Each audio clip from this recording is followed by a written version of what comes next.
Good morning. You're awfully quiet. I got nothing to say.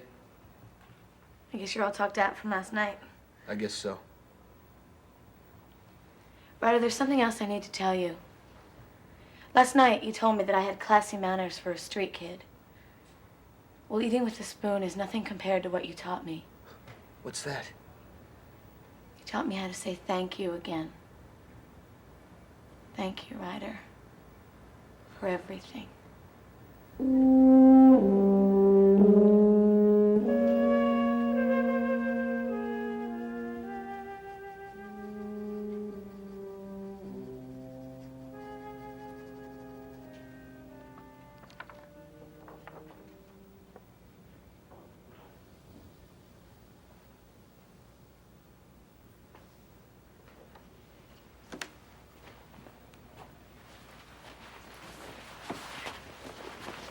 Where do you think you're sneaking off to?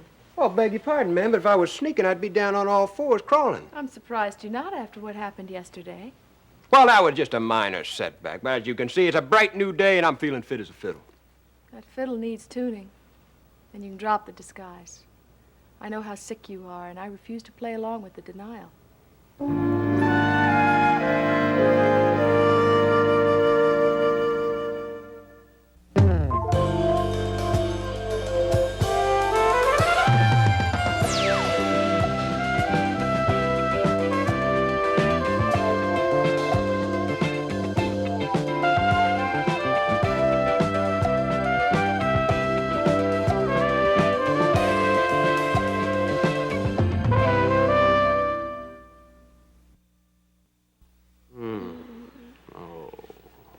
Why are you so good to me? Well, they say that exercise and relaxation adds years to your life. Yeah. The more years I add, the more time you'll get to spend with me. Oh, really? Mm-hmm. Oh, how does forever sound, then? Oh, forever sounds like a lot of exercise. Well, then let's not waste a minute. Oh.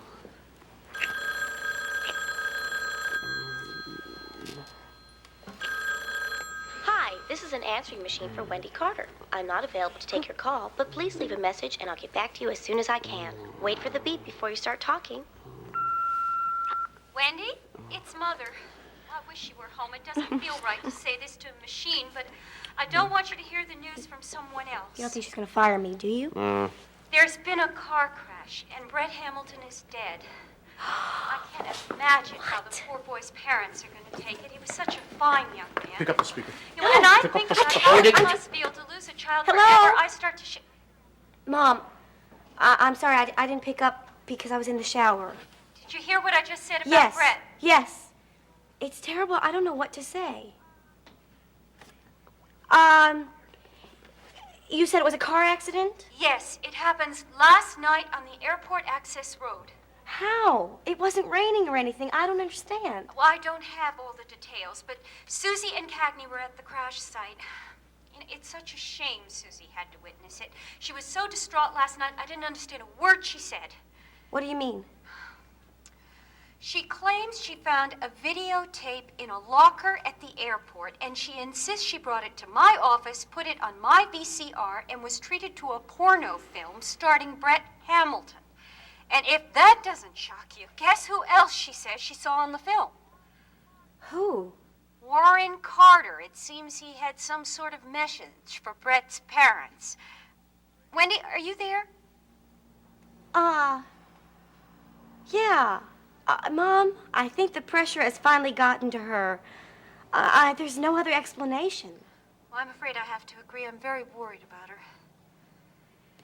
Yeah, well, listen, if I don't get out of this towel, I'm gonna catch pneumonia. I would love to talk some more, but, Don't you dare get sick on me. I want my children safe and sound. We'll talk later. yeah, all right, bye, Mom. I don't get it. I don't get it. Why would Susie make up such a crazy story about you and Brett?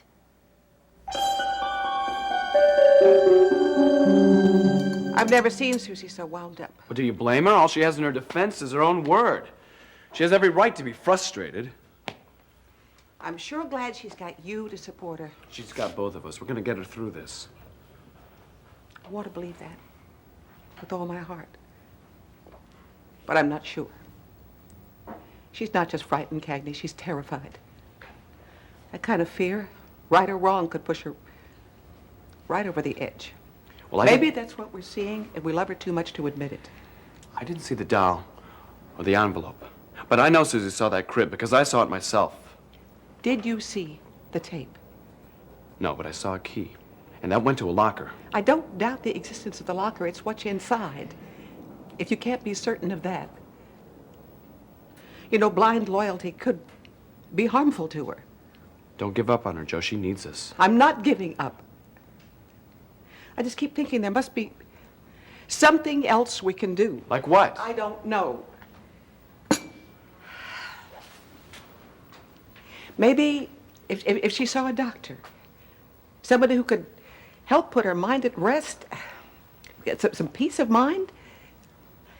You know what happens to people who were deprived of sleep for a long time. They begin to imagine things. She said she saw a tarantula. You couldn't find it. Said she saw a videotape. You couldn't verify. And both times it happened late at night when she was exhausted, frightened, full of despair. With all that in mind, can you still honestly say you believe her? Answer her, Cagney. Do you think I've been imagining all those things?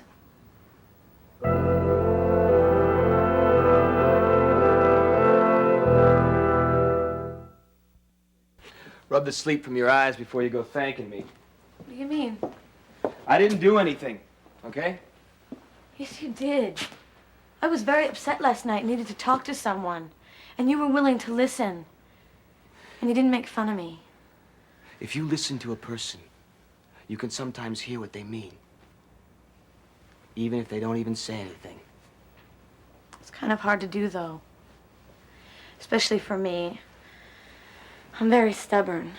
Oh, really? I don't always listen to people. I just keep talking back. You can miss an awful lot that way. Yeah, I know.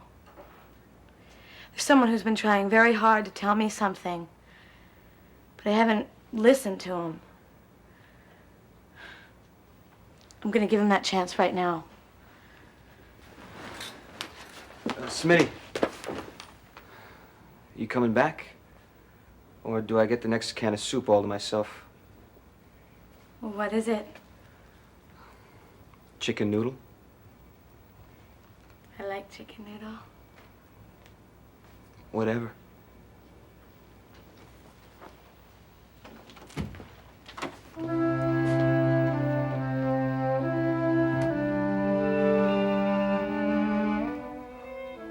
You were so beat up. I was afraid. Hey, come on.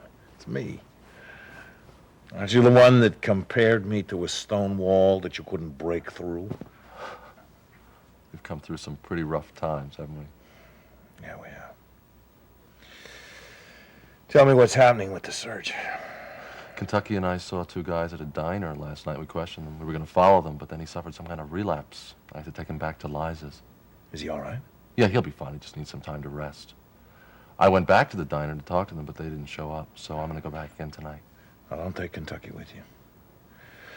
I don't want Liza any more worried than she already is. I don't get you. Well, she tries to be very strong about everything. But without Kentucky to lean on this time, it must frighten her. You worry too much. Give or take 1 billion years, the sun will burn itself out, too. What's that supposed to mean? You don't have 1 billion years. Well, I know. That's why I gotta make haste while the sun shines. You are facing major heart surgery. It will save or end your life, and you haven't even said a word to me about it. Where you get your information? I found out the day we checked you out of the hospital. It wasn't Bob Hand. He wouldn't do that to you. A nurse told me. She let it slip. She thought I already knew. You know why she assumed that I knew? Because she said we seemed so close.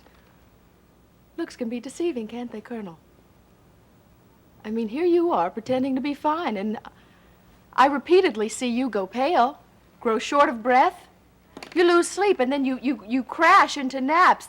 You're so far under, it's difficult to rouse you.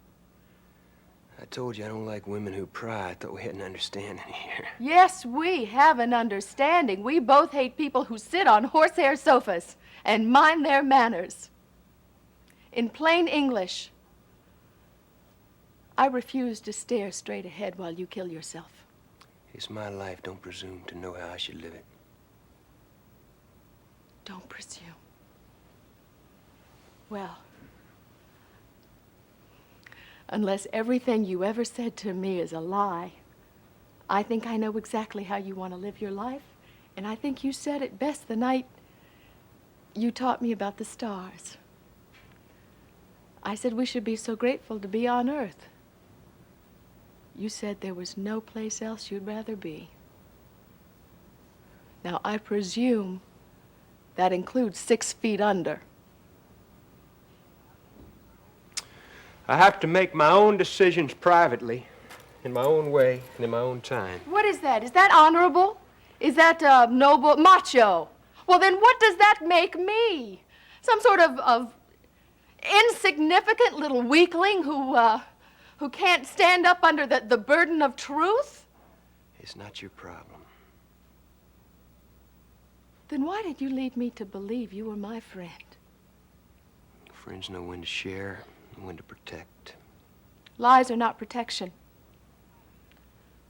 They are cowardly and cruel and selfish. You are not my friend.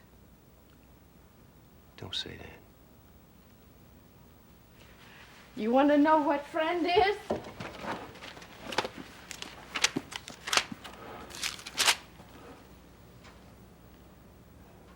Friend. A person on the same side in a struggle. An ally. A supporter. Sympathizer. Your silence cuts me off. It isolates me and it leaves me alone. I won't have that. Now, if you won't let me help you the way you have helped me, you can take yourself out of my house. And out of my life. I mean it. I won't sit here and watch you die.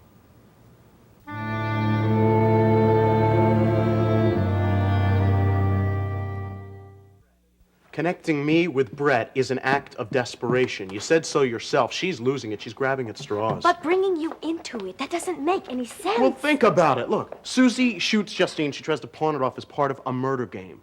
Only nobody believes her because she keeps making up all these stories about evidence that doesn't exist. So she's panicking. Now, she used to blame me for everything that happened in the past. Why should she stop now? But you're supposed to be dead. Exactly! So she's even more irrational than we thought. You sound almost happy about that. In a way, I am. Means we're justified in trying to take custody of little Warren. And in a way, all this business with Brett sort of plays into our hands. But porno film. I mean, a porno film starring Brett Hamilton. With you giving some introductory message or something to his parents. If she doesn't understand how bizarre that sounds, she is really in bad shape. Honey, as far as I'm concerned, she's already sealed her fate when it comes to my son. Oh, Warren, as sorry as I feel for her. She is not a fit mother for your son. We have to do something. We have to do something fast. You get in touch with that new lawyer, because the way she's acting, you're not going to have any trouble getting custody. It's reckless and irresponsible to endanger him any longer. Oh, don't you worry. I will make sure she can't harm him. I want an answer. Do you believe the things I've told you? Susie. Of course I do. Why would Brett drive like a madman to an empty locker? Well, the tape is missing. You have no reason to believe me. You're my reason. I know you, Susie. Your word is all the explanation I need. Everything I see keeps disappearing. Why do you stick by me? Because all this stuff is just a little too weird to make up, all right? Look, there's a sick mind behind this, and somehow I'm going to find out who it is. It's the last thing I do. You're right. Oh, honey, I'm sorry.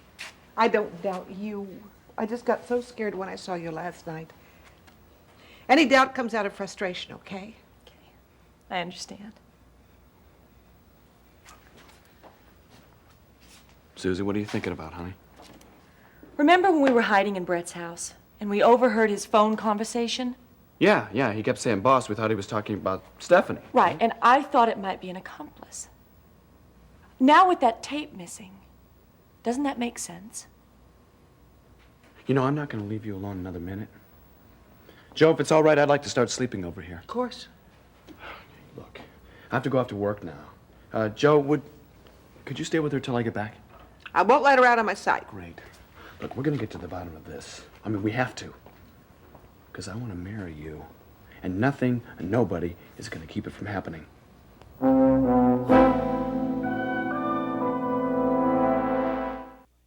I've changed enough in my life. If I give you the facts, I'm going to have to watch your eyes fill with pity. Well, take a good look at them right now, because that's what they're filled with, pity. Pity for a man who thinks so little about life that he'll just throw it away without a fight? Who says I'm not fighting? You can die in the operating room, you can die in the recovery room, you can die when the battery pack wears down. I'm fighting for the right to determine the quality of my life. I have my priorities, TR first, and then the operation. Well, you do it that way, and your operation is going to be an autopsy. I know all about doctors, I know all about the Grim Reaper. After I was grounded, I did what I had to do. Gave up smoking, gave up drinking, gave up all the foods I like, gave up everything that made me feel alive. Till one day I stopped playing chess, put two pieces on the board in a checkmate situation. And I realized there was no point fooling myself. The outcome was inevitable, no matter what moves I made. And that's when I decided to stand up, get myself an airplane, face this thing head on, face death head on. I'm not going to sit around waiting to shake its hand. Then why are you putting off the surgery? That's my business. No! It's my business. You wouldn't be out looking for TR if it weren't for me. Well, you let me decide what's worthwhile. No, not when it affects me.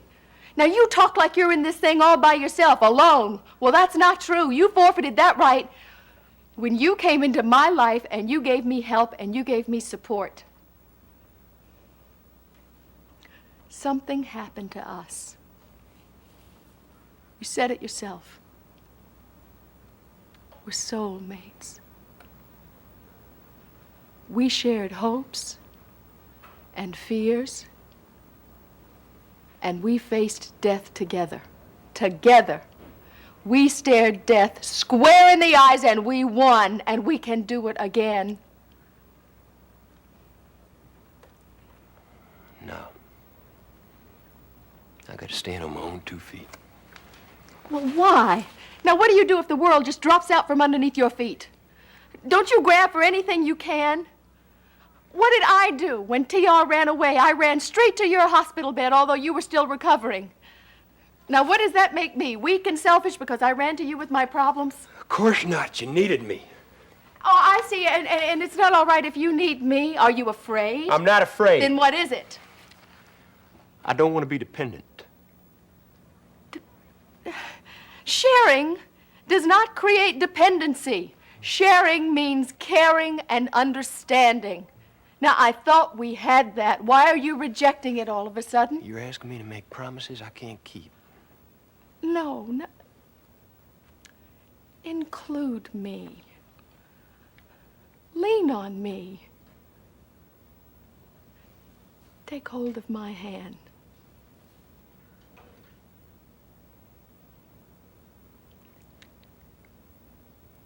I can't. What does that mean? I'm not sure.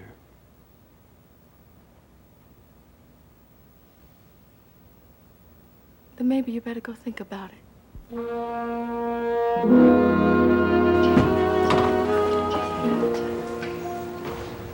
Liza puts up a pretty good front, but it doesn't fool me.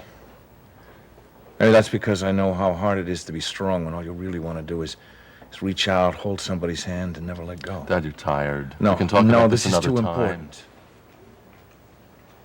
I don't always say what's in my heart. It's hard for me. I'd like to tell TR how much I love her. I know that. Sometimes the words come out wrong. So many misunderstandings, hurt feelings. harder I tried, the worse things got. Maybe the damage is permanent.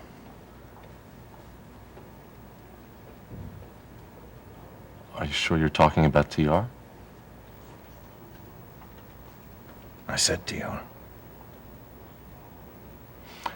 Then I can tell you it's not too late. TR already knows how you feel about her. What makes you so sure? Hey, I can read minds, remember? Huh? Besides, there's been a girl calling the hospital regularly. Really? Asking about how you're feeling. Now, I keep going back to that time when Travis asked me to take her off the riverboat. I just wanted to help. Then, later. Why does she still hate me? And what's wrong with the girl? Rebecca never would have thrown a gift back in my face. It's like she was a stranger. Connected to me only by blood. Come on, Dad, you don't really mean that. I don't want a stranger, Chase. I want the little girl that I cherished.